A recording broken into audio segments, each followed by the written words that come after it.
tomto videu sa budeme venovať zatepleniu plášťa šikmej strechy. Prečo je to dôležité, je už na prvý pohľad evidentné. Strecha ako taká je dlhodobo vystavovaná množstvu poveternostných vplyvov, ako je vietor, dážď, sneh, slnečné žiarenie.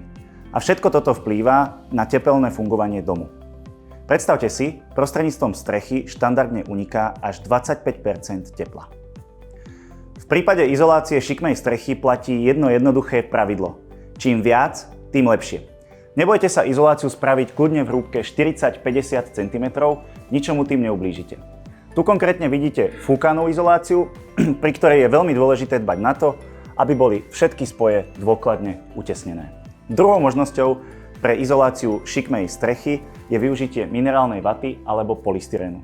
Minerálna vata je vhodnejšia pre izoláciu podkrokevnej časti, vzhľadom na to, že sa dá lepšie dotlačiť do malých priestorov a vieme tak kvalitnejšie vyplniť ten izolovaný priestor.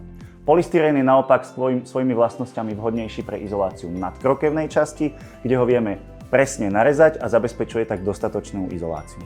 Posledným dôležitým bodom pri izolácii šikmej strechy je nezabudnúť využiť tzv. Hydroizolačnú fóliu. Verím, že ste sa v tomto videu opäť dozvedeli niečo nové. Posledný tip na záver. Pri izolácii strechy dbajte na precíznosť, ako sú izolačné pásky, hydroizolačné fólie či správne vyplnenie priestoru izolačným materiálom.